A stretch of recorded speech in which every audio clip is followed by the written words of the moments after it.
the city of Sydney came out of the ocean. In 1788, the squadron of Admiral Phillip arrived here to the Sydney Harbour, bringing the first wave of European migrants to its wild coast. The ocean was the umbilical cord connecting the embryo of the new state with the old world. It became a kind of hunting ground which nourished the foreigners who came here to stay. Of course, the fish and seafood became the staple food of the people. And today, we'll discover a wide variety of Sydney's seafood.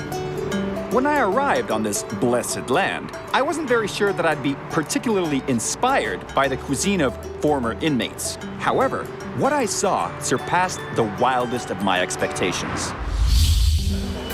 So, today we'll find our way into an auction house where professionals fight over fish.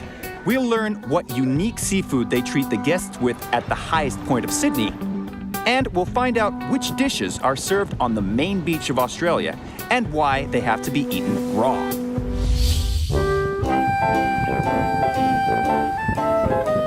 Pyrmont is the central district of the city. At one point, it was actually sold by one migrant to another for a bottle of rum. Today, a house that costs $1 million is considered to be inexpensive. This is where the biggest fish market on the continent, the Sydney Fish Market, is located. I've dreamt of coming here for a long time. According to travelers, this is one of the best markets in the world. Life in Australia is strictly regulated. However, at the auction where the shops and restaurants purchase their stock, there's an opportunity for challenges and unpredictability. Auction participants are calm and friendly, but when there's a good offer, they can seriously bargain. There are 55 tons of fish and seafood sold here every day. Just think of that number. Approximately the same amount is eaten by one person in his whole lifetime. They made me put on gloves as to not reduce the auction price of the fish. Okay, what do we got here? King's redfin, a fish living on the reef. In fact, they're all the same. It's just that this one, as you see, is a bit smaller. It got its name because of its thin, prolonged fins. This fish makes good steaks. They cut it, keeping the bones inside. Australians love steaks. The bigger one is used for fillets. This fish is rather expensive. That's why the Chinese community like it so much.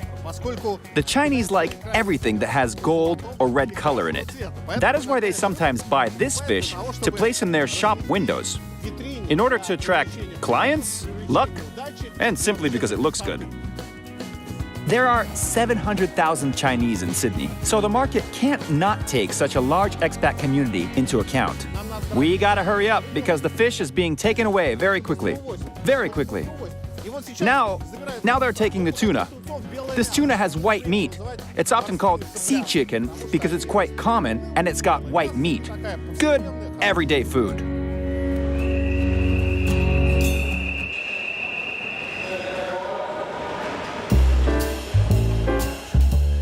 This tuna is of a much higher quality. Can you see those cuts? Generally, the quality can be seen with the naked eye. The lighter the meat, the lower the quality. Moreover, there are signs which conveniently specify the fish category. C is quite low. This category tuna is used for patty cakes or similar dishes. This fish falls into the B- category, or the lowest category that can be used for sushi or sashimi. There are many types here, but Japan boasts an even bigger variety. Tuna of the highest category can be eaten raw. It even tastes good and is considered healthy. This one is a swordfish, but without a sword. The tails are also cut off here so that customers can see the steak and determine its quality. For instance, it is believed that if the blood is this color, dark red, then the fish is of the highest quality. So out of these two, we choose this one for the steak. Almost all the fish in the market is local, Australian, although there are some imported species too.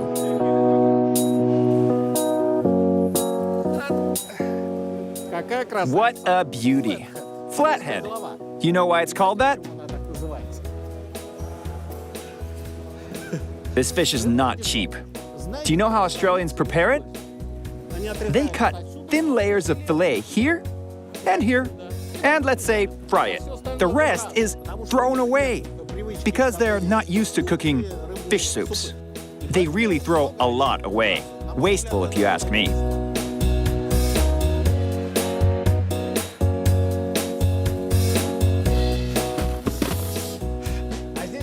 Here I have the most expensive fish in the market. It's called the pigfish.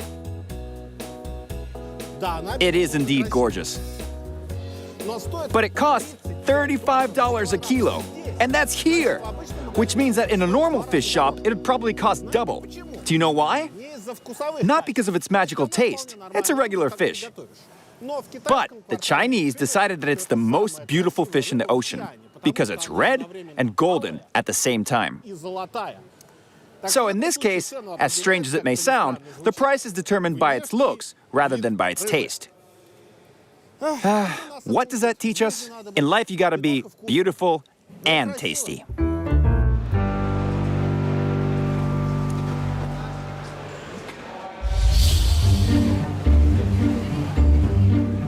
The first advantage of the Sydney fish market is the abundance of fresh fish. The second is the possibility to taste it on the spot in one of the multiple bistros.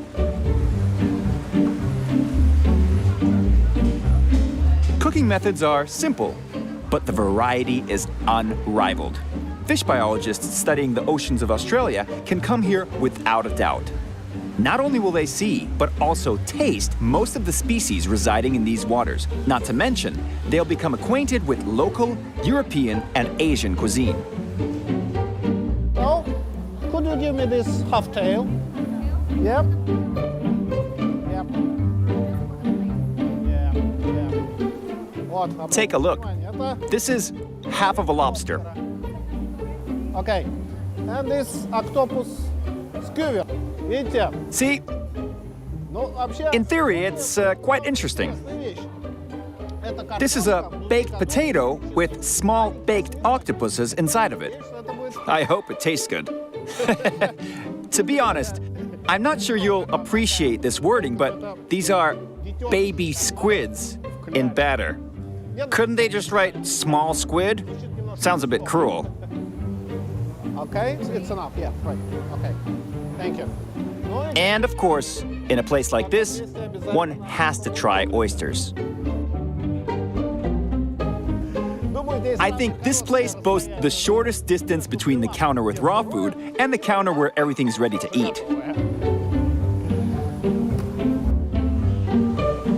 Often, locals come here for a snack, and that's entirely justified. You know, I think I could live in this market. Everything's indescribably delicious here.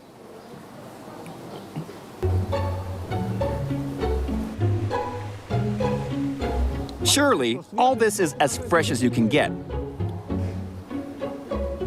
You know, people who work here are very professional, and they know perfectly well how to handle seafood. Because when you work with seafood as fresh as this, it requires the least amount of treatment, guaranteeing the most amount of taste. I must say that very few renowned fish restaurants can boast of dishes with such taste and quality as found here.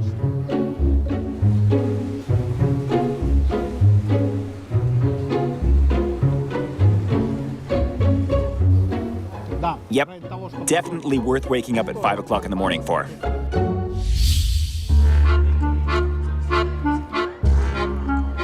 Australians' preferred seafood is a Moreton Bay bug, named after the Moreton Bay where those creatures live. There's something in between crabs, lobsters, and gigantic prawns. I must admit, I've been looking forward to a rendezvous with this bug. There's plenty of the exotic in Australia, yet kangaroo meat and macadamia nuts can be found in other countries. All except the Moreton Bay bug, a unique dish found only at this end of the world. Chef Ashley Hughes will prepare this delicacy for us. He generally looks down upon other cooks, if only for one reason. He works at the top of the 300-meter Sydney TV tower. By the way, the peculiarity of the Sydney TV tower is that it has nothing to do with TV.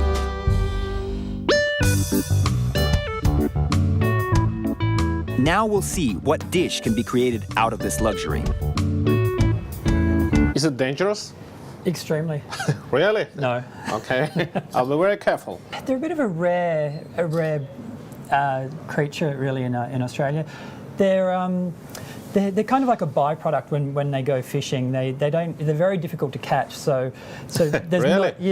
Well, you can see they like to sit on the bottom. Yes, and I think they can run very fast. Taste a lot like a prawn as well. So they're quite unique, very, very hard, a bit like a lobster. Yeah. So, you know, if anything, they're kind of like halfway between a prawn and a lobster. So they're a little bit tricky. Like I think people look at them and they don't know what to do with them as well. And these eyes. Yeah, they're quite, they're very ugly. Very ugly. But very tasty, so. And what's the better way to prepare it? Out of the head, but what you can also do, you just get some stone, like that.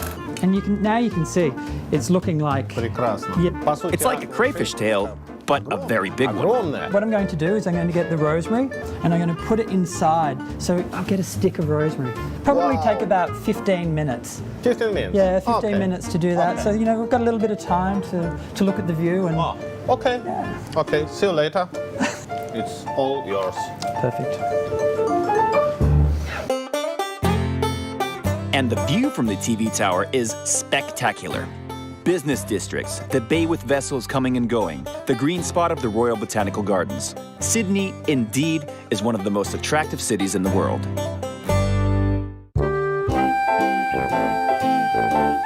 In the meantime, Ashley fills the crayfish tails with rosemary and grills them. He prepares a relish of chili, olive oils and herbs, and grated carrots with oil, ground pepper and mache for the garnish. What we get is a very healthy, light, and I'm sure delicious meal. You gotta agree, Sydney looks even better this way. Usually, one is rather cautious about trying exotic foods. You never know. But I'd say that the Moreton Bay bug from faraway Australia feels familiar and comfortable from the very first bite.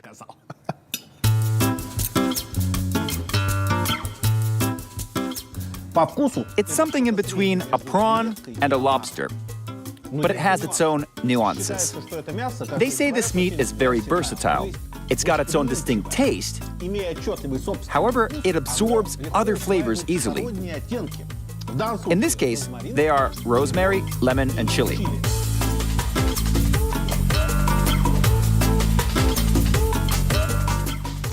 Delicious. I'd say it tastes more like a prawn than a lobster, but it has one main advantage over a prawn. It's big. No need to. You can eat a lot in one go.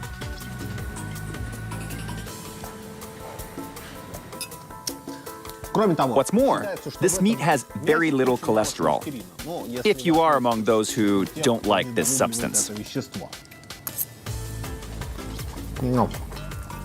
Wonderful. Yep, I think this is the best thing you can try in such a spot. Because, as they say, lunch at the top of the world must be top-notch. There's one more plate left untouched. Is it? No way. Believe it or not, it's a Russian salad. Having learned that I'm from Russia, Ashley immediately prepared this salad because, as you may know, Russians can't live one day without the salad. But I can already spot one serious flaw. He used fresh peas instead of canned. But shh, let's not disappoint him. I must admit that I've been treated to Russian salad in different countries and they've always failed at making it correctly. And even though it originated in Paris and the original hazel hens with pressed caviar were replaced with regular sausage and pickles, nowhere in the world, and especially in Paris, do they make the Russian salad the way it should be made, the way we have it on New Year's Eve. But I got a little sidetracked. After all, we didn't come half the way across the globe to eat a Russian salad.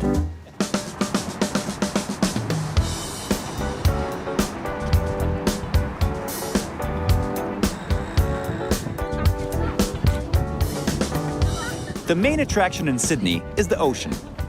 It's pleasant to walk along the shore, enjoying the views of the deep blue waters. However, the multiple tourists that take photos nonstop somewhat take away from the pleasure. I'd say the most famous part of Sydney is Bondi Beach. In high season, the beach stretching for 1 kilometer hosts up to 20,000 swimmers. Bondi Beach is the main beach of Australia. You can see its image on postcards and in tourist guidebooks. If translated from the Aboriginal language, Bondi means water flowing over stones. Spot on. You know what? I think we're not going to go swimming today. Instead, let's go to one of the best fish restaurants in Sydney that's located right over there. The restaurant is called Bondi Fish. Here, we will finally learn what to do with the tuna that was bought at the Sydney Fish Market. And we'll be introduced to the authentically Australian way of eating fresh fish. Salad. Next. Ginger. That was easy. Soy sauce. It's just that me and Simon made a bet for $10, and he lost. I can identify virtually any ingredient by its smell. And besides, I've been peeking a little. Okay, so what I'm going to do is I'm going to start. What I've got here is I've got some beautiful yellowfin tuna. This is caught off the coast of Port Lincoln in Australia, which is very, very good quality. So I just want to do some nice diced. So I'll just put this to one side. This tuna is extremely beautiful. A piece of art, really. Nature put a lot of work into this one. We want to make a what we call a daikon dressing. So what I've got here, we have some soy sauce, we have some grated ginger, we have some mirin. This is like a Japanese rice wine. Yeah. And we have some rice wine vinegar. We have some sesame oil. We want to marinate this for 24 hours, right? And what will happen, this will just allow all the flavors to infuse. It's incredible. What a bouquet of aromas. Incredible. Would you like to have a taste? It's very rich, and you can taste every ingredient. Ginger. Start mixing.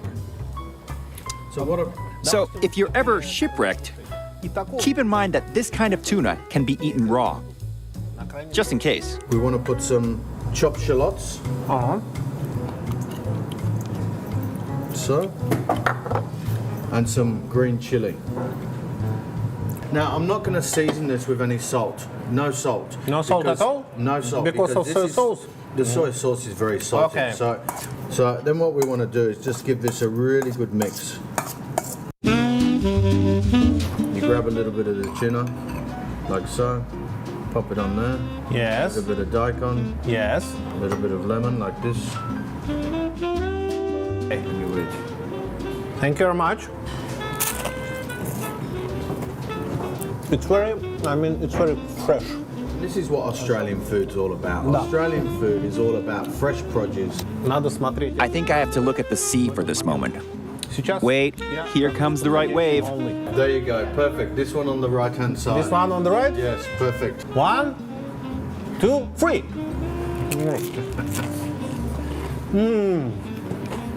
Wonderful. Wonderful. And since the waves will just keep coming, we can enjoy this food for quite a while. If you're lucky enough to find good tuna, here's a very simple and Australian way of cooking it. First, let's make the sauce. Grate daikon. Add some sesame seed oil, rice wine, vinegar, and soy sauce, and top it with a teaspoon of finely cut ginger. Mix all the ingredients together and leave it to stand for 20 minutes. Then sift it and marinate for 24 hours. Ready? Let's move on. Take a tuna, you said you have it, and cut it into little cubes.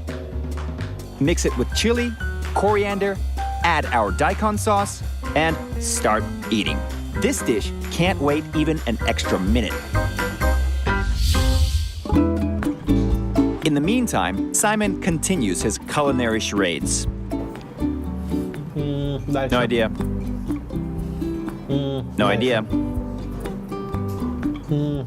I don't know. What is it? Okay, this is what we call quinoa. The great thing about quinoa is it's a good carrier of you know, items that you bring together. Basically, what we're doing here today is we've got a beautiful quinoa and zucchini salad with some beautiful feta. In Russian, it's called rice lebeda. Generally, talking of lebeda, my knowledge of it and its culinary uses is limited to the article of Leo Tolstoy on the famine. The name speaks for itself. It's there where he pointed out that people even went crazy when eating lebeda. But this is something different. Quinoa is one of the staple foods of the Indians of South America. The Incas referred to quinoa as the golden seed. Australia is very multicultural. Yeah. So it's a combination of lots of different food items around the world. Like puzzle. Yes. What we've got is some lovely zucchini, some green zucchini, and look, you can use whatever's in season. We have only green in Russia. Only green in Russia? Yeah. Okay. So just use green. Okay. So what I've got here is I've got some preserved lemon. Now we cut into quarters. Yeah. And then we fill with salt. With table salt? Table salt. And leave it for about 3 months. And all the juices and from the lemon. I've never seen anything like this. It's a pickled lemon. Can I try a little? It's quite salty. Interesting. It's salty, but a lemon. Very unusual. Then we want to take some frisee. I've got a combination of mint and parsley. And what I'm then going to do is add some feta. You've got the acidity of the lemon. It's just fantastic. This is grapeseed oil, Dijon mustard, a bit of white wine. And this is very popular in Australia because it's very healthy. Healthy salad by the beach. Wow.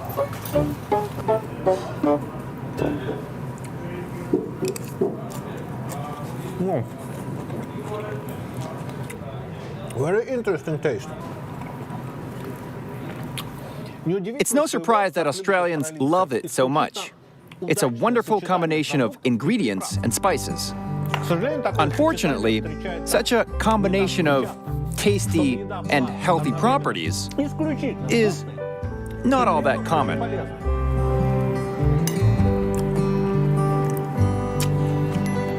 Just thinking about how many vitamins I just consumed makes me feel good. Simon showed me how to prepare the pickled lemons. They don't go well only with salads. You can also combine them with rice, meat, and naturally fish. Cut a fresh lemon crisscross in 4 parts, but not all the way through.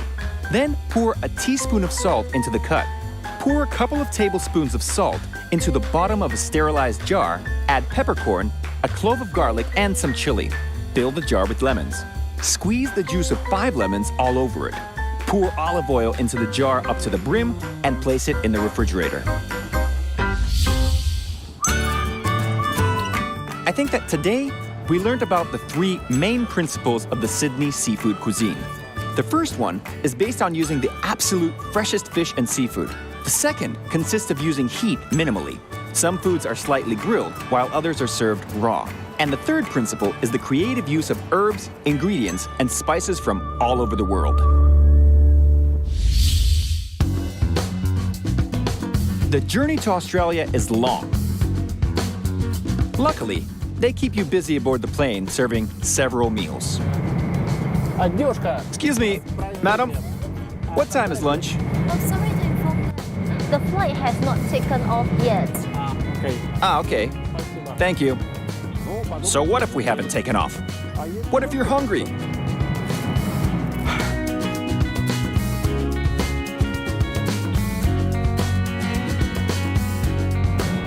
Thanks a lot. Russian blini. Russian blini. Yes. And your main course? See? That's what Russian blini look like. But what's interesting is that they have a ricotta filling. which means that this dish is soaked in the tradition of different countries. That's understandable, since we are aboard a plane that's flying 922 kilometers an hour over various countries and nations. Naturally, the nature of the dishes is rather eclectic.